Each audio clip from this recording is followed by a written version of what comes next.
Welcome to Peace, Love, Liberty Radio. Online at fppradio.com. It is Wednesday, which means it is time for the Ask Me Anything. It's the show where I answer your questions. If you didn't get a question in this week or in previous weeks, then you can send that question to ama@fppradio.com.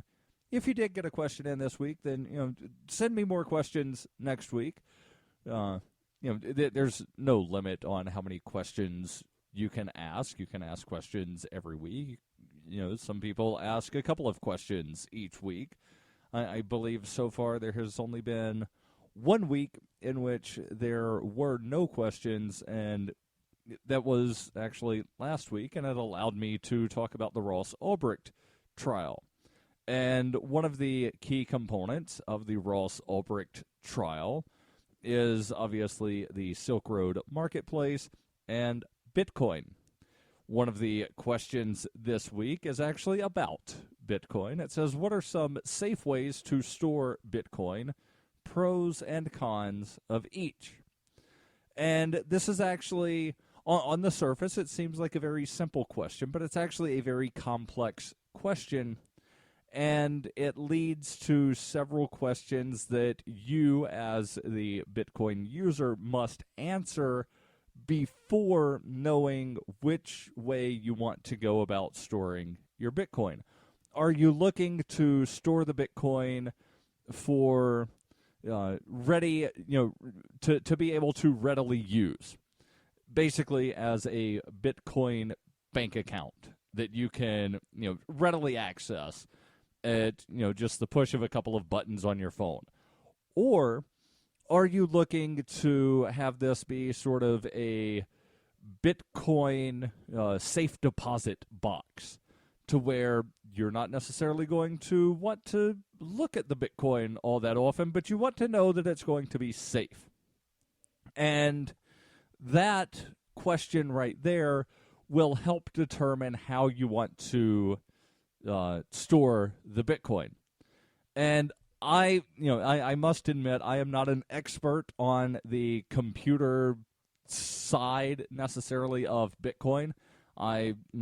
Obviously, I take Bitcoin through my business. I use Bitcoin.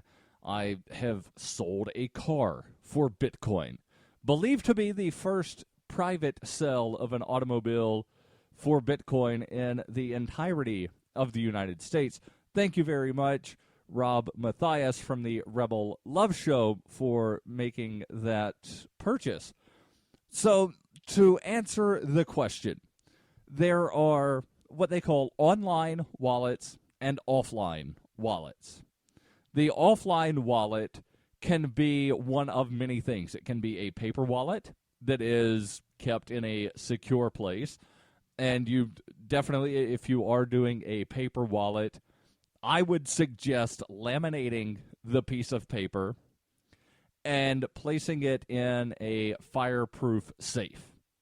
That way, if anything happens, then your piece of paper with the QR code is still safe, still secure.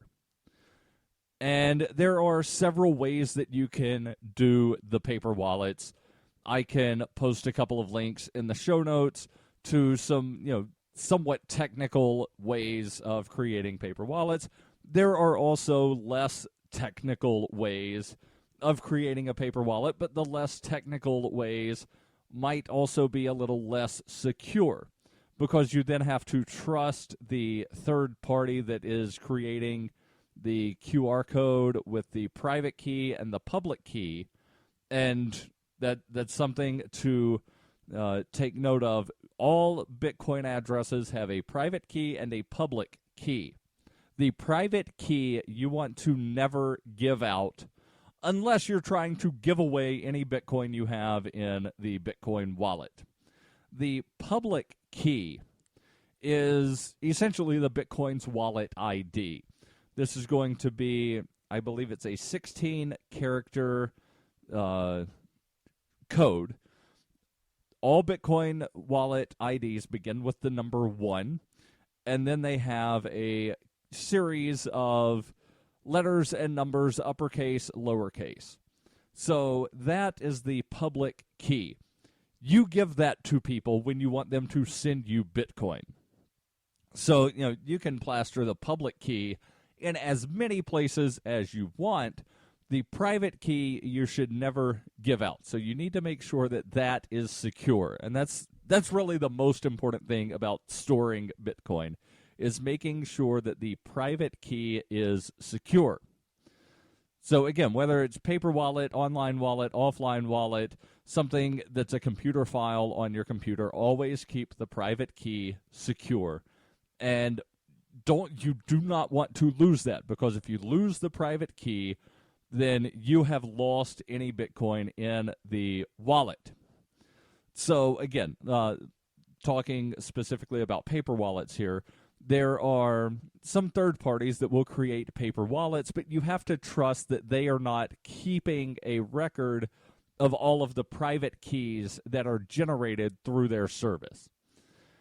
And some of the places that do paper wallets are more secure than others. One of the services that I use is Coinbase. And one thing that's really nice about Coinbase does allow you to create a paper wallet. They do not keep records of the private keys that are generated when they generate a paper wallet that has the public key and the private key.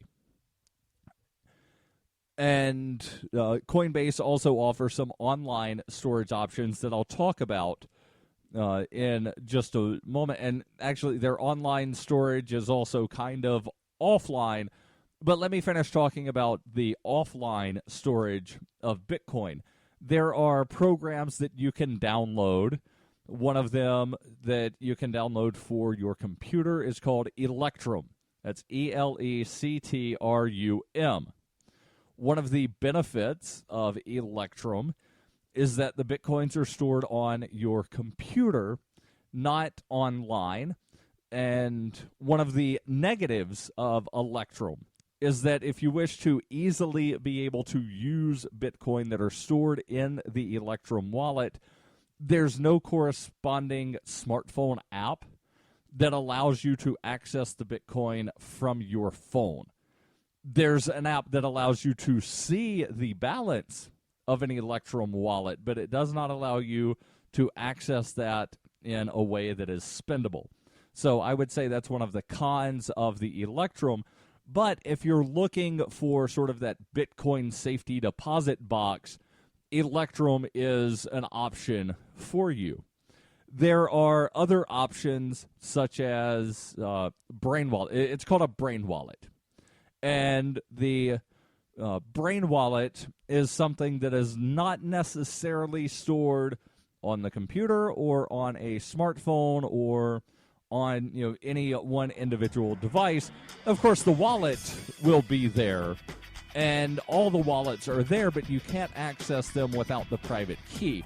The benefit of the Brain Wallet is that you create the key by creating a phrase that presumably no one else is going to think of. I'll pick this up in the next segment. Peace, love, Liberty Radio. ExpressCoin is the best choice for buying Bitcoin, Litecoin, Dogecoin, and more. ExpressCoin prides themselves on their customer service, so much so that the back end on the website should allow them to be even more focused on your needs. Get your cryptocurrencies with money order, check, wire transfer, or cash deposit. Get started at expresscoin.fppradio.com. That's expresscoin.fppradio.com. Hi, I'm Darryl W. Perry, and I need your help to take Peace, Love, Liberty Radio on the road. In the spirit of Motorhome Diaries and Liberty on Tour, I intend to take the message of peace, love, and liberty on the road. I intend to leave New Hampshire at the conclusion of the New Hampshire Liberty Forum and return at the beginning of PorcFest. During the 104-day trip, I'll be visiting at least 10 cities across the country, speaking to people about the ideas of peace, love, and liberty, while continuing to produce daily Liberty media.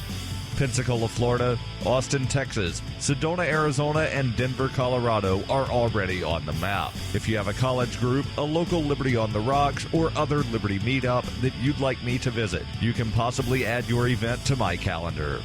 To find out more about the tour or to donate, visit tour.fppradio.com. That's tour.fppradio.com.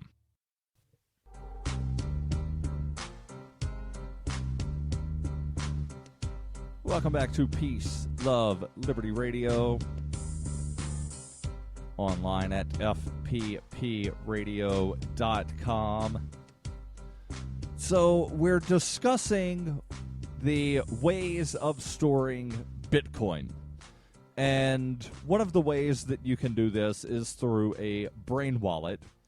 And I'm giving a very simple explanation of what a brain wallet is. So, I don't want any of the people that are, like super technical sort of people to email, well, you oversimplified, it's actually this, or that, my analogy is not exactly correct.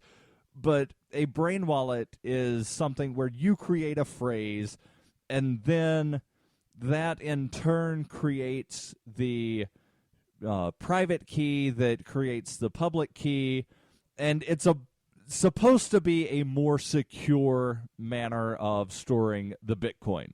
The problem with a brain wallet is that if you forget the phrase, or if you have written it down and at some time later you look and this group of words makes absolutely no sense, and you throw it away, then you have then lost access to the Bitcoin that are in that brain wallet. And now we'll get to the online storage of Bitcoin. And by online, I'm referring specifically to third-party storage of Bitcoin, because technically all Bitcoin are online, if you will, because the Bitcoin client runs over the internet in a kind of way, and all of the Bitcoin addresses that have been generated are there. People can look and see where things are, but you can't necessarily pull things out of a wallet unless you have that private key that I talked about earlier. So one of the things that a lot of people use for storage of Bitcoin, and the benefit is that it makes it easy to be able to access your Bitcoin cross-platform. For instance, there is blockchain.info that has a corresponding smartphone app, and if for some reason your smartphone does not allow you to have the blockchain app, you can still access their website through your mobile browser on the smartphone. So it allows you to be able to access the Bitcoin virtually from any device, as long as you remember the username and the passphrase. And those are things that you should not forget, your username and passphrase. Blockchain also has two-factor authentication, which is something that allows a little more security. One of the negatives about blockchain is that, again, it's a third party that you are having to then trust to hold your Bitcoin. And Coinbase is another third party that you have to trust them to actually provide the service that they say that they are providing. But one thing that I really like about Coinbase, in addition to the cross-platform, so I can access my Coinbase wallet from my computer, I can access it from my smartphone, but Coinbase recently, and I say recently, it was summer of last year when they announced that they had insurance. And it's actually been since November of 2013 that they have insured wallets. Now, what does that mean? Because a lot of companies that store Bitcoin will talk about having insurance on their wallets, but then when you read their terms, it's really insurance that's not insurance.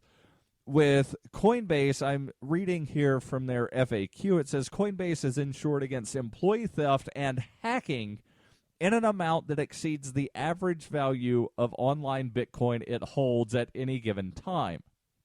Now, what does that mean? Well, Coinbase, what they do is 80% of all Bitcoin stored with Coinbase are stored offline, meaning that if you want to withdraw all of the money out of your Coinbase account, it's going to take, I think, about 2 days to do that because some of that is stored offline. And again, the benefits of offline storage is that it is a little harder to get to. It's like having your stuff in a safety deposit box in the bank. You can't just walk in and say, yep, I want all my stuff. You have to meet with a manager. They have to schedule a time, and then there's steps that you go through. So it's a little more secure, a little more difficult to get to. But I would say that in this case, that's an added benefit because this, you have a third party, and they're not keeping everything online. They're keeping things offline for you. And let me finish reading from their FAQ. It says, specifically, Coinbase's insurance policy would respond in the event that Bitcoin stored in Coinbase was lost or stolen as a result of a breach of our physical security, cybersecurity, or as a result of employee theft. And they have added down in the bottom here that they cannot be held liable for force majeure, which is a legal term for acts of God. So if for some weird, by some weird coincidence, all of their servers got struck by lightning at the same time and everything was wiped out, then you can't hold them liable for that because that's not something that they could have prevented in the moment.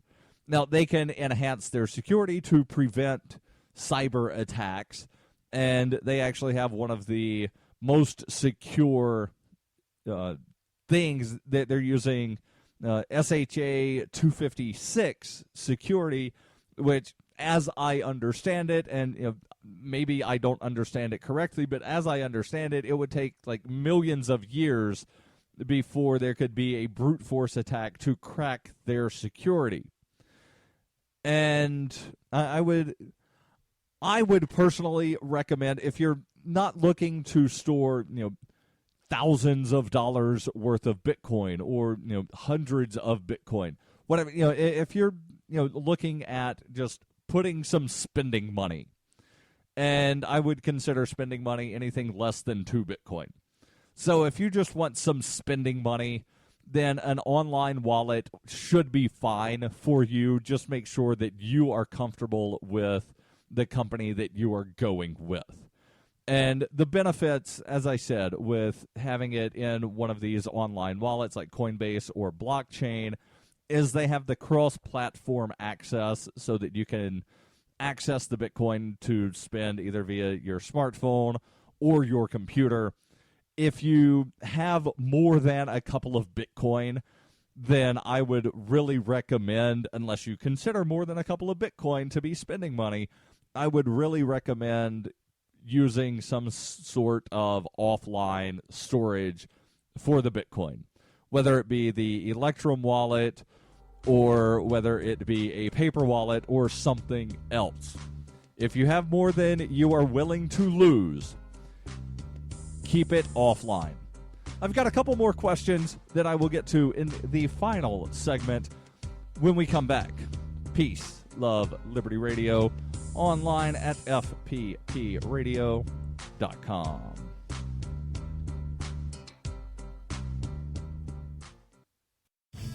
Hi, I'm Darryl W. Perry, and I need your help to take Peace, Love, Liberty Radio on the road. In the spirit of Motorhome Diaries and Liberty on Tour, I intend to take the message of peace, love, and liberty on the road. I intend to leave New Hampshire at the conclusion of the New Hampshire Liberty Forum and return at the beginning of Porkfest. During the 104-day trip, I'll be visiting at least 10 cities across the country, speaking to people about the ideas of peace, love, and liberty, while continuing to produce daily Liberty media. Pensacola, Florida, Austin, Texas, Sedona, Arizona, and Denver, Colorado are already on the map. If you have a college group, a local Liberty on the Rocks, or other Liberty meetup that you'd like me to visit, you can possibly add your event to my calendar. To find out more about the tour or to donate, visit tour.fppradio.com. That's tour.fppradio.com. You can support FPP Radio by shopping online. Whether you're looking for t-shirts, precious metals, bitcoins, or books, you'll find that and more at shop.fppradio.com. There's an Amazon shopping iframe built into the website, or you can shop directly from FPP with Bitcoin in the Bitcoin store. Every purchase you make from one of my affiliates at shop.fppradio.com helps fund FPP Radio. That's shop.fppradio.com.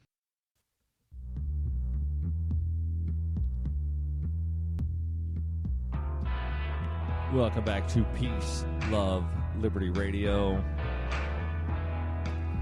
Online at fppradio.com. So I'll get back to the questions in the AMA in just a moment. But first, I want to make sure that I tell you about Roberts and Roberts Brokerage. For over 35 years, since 1977, Roberts & Roberts has been a trusted source for buying and selling your investment-grade precious metals. They also take Bitcoin for precious metals purchases and have permanently removed the minimum purchase amount for all orders paid in the digital currency. Call Roberts & Roberts Brokerage today for knowledgeable advice on investing and a forward-thinking approach to new technologies. 850-478-5270. That's 850-478-5270, or online at rrbi.co. That's rrbi.co. The next question, it's actually from the same woman that asked about the storage of the Bitcoin. She says, my daughter's fortune cookie last night said, better to be the head of a chicken than the tail of an ox. What does that even mean? And this is something that I've thought about a decent bit, because she actually sent this question to me several days ago. So thank you for that, giving me plenty of time to wind up thinking about this and trying to come up with an answer. And when I first read this and started thinking about what could this mean, I immediately thought, well, maybe it means that it's better to control something small than to be pushed around or to be controlled by something large. And then I decided to do a Google search and wound up pulling up a website called answers.com, where someone had asked the same question. And there's an answer that says there are three possible answers. The first is that chickens' heads do not get eaten, but oxtails do. The second is that it's better to look forward than to look behind. And the third is that it's better not to be eaten than to be eaten. And then there's another answer that says, I would not be surprised if the meaning is the same as, it's better to be a big fish in a small pond than a small fish in a big pond, but I'm just guessing here. So it seems as though my first thought about what this means could very well be a good interpretation, but I also like the second answer from the first person here on answers.com that says it's better to look forward than behind. So I would say that either of those is a valid interpretation of what it means. Let me read this again. It is better to be the head of a chicken than the tail of an ox. So it's either better to look forward than behind, or it's better to control something small, i.e. a big fish in a small pond, than to be controlled by something larger, i.e. a small fish in a big pond. And the final question this week, 2014 was a big year for libertarian ideas. What do you see on the horizon for 2015, politically or non-politically? And, this is actually a good question, because one of the things that I do as sort of a hobby is I follow legislation, and I follow governments to see what they're going to do. And I know it's something that is eventually going to drive me crazy. But it's one of those things, if I don't do it, who will? And I know there's the argument, well, just ignore the state. But the problem with that is that just because you ignore the state does not mean that the state is going to ignore you. Especially if you wind up doing something that you don't know violates one of their rules, and they, decide, well, nope, you can't use your GPS while you drive. Or a bill that is going through the New Hampshire legislature this year would mandate that all cell phones that are sold in New Hampshire be equipped to shut off when they are moving faster than 5 miles per hour. Now, you would still be able to make a telephone call, but the texting and the email and everything other than the actual phone call part of the phone would have to be deactivated when it's going faster than 5 miles an hour. Now, I'm fairly certain that that is not going to pass the New Hampshire legislature. There's a bill that I still need to speak with the representative that introduced this to find out if he got the idea from me. But there's a bill that has been introduced that would exempt virtual currency users and virtual currencies from regulation by the New Hampshire Banking Commission. Now, if this goes through, this is going to be huge, and I think it could wind up making New Hampshire the Bitcoin hub of, the alternative money sort of sphere. Because right now it seems as though, it's Silicon Valley, for the most part, is the hub of, crypto sorts of things. But if it goes through that virtual currencies cannot be regulated, then I think you are going to see a lot of Bitcoin-related businesses wind up relocating to New Hampshire just because they know that there's this hands-off-my-Bitcoin approach and that the legislature can't touch the virtual currencies. So if that passes, that is going to be huge. Some of the other things going through, and again, I know specifically about New Hampshire because that's currently where I am, and I'm reading a bunch of legislation right now, and I'm doing what they call bill reviewing for the New Hampshire Liberty Alliance. So I have read literally dozens of pieces of legislation. It might even be close to 100 at this point that I have read. I've actually done the review on several dozen pieces of legislation. So there are some things that are definitely moving forward that are pro-liberty. One of the bills that I believe has a very good chance of passing is to remove the prohibition against taking a picture of your ballot, what they call the ballot selfie. And this is something that got pushed through last year, and a bunch of people disobeyed this law on Election Day. The New Hampshire Civil Liberties Union has filed a suit against the Secretary of State on this bill. So far, I don't know of anyone who has actually been arrested for violating this. But if it goes through that they remove that prohibition. That's going to be big. Other things that I think are going to happen, you're definitely going to see more cryptocurrency businesses moving forward, and I think more people trying to sort of withdraw from the state-regulated economy. And we'll have to see what happens with the Ross Ulbricht trial, because that is going to have a huge impact. This is Peace, Love, Liberty Radio.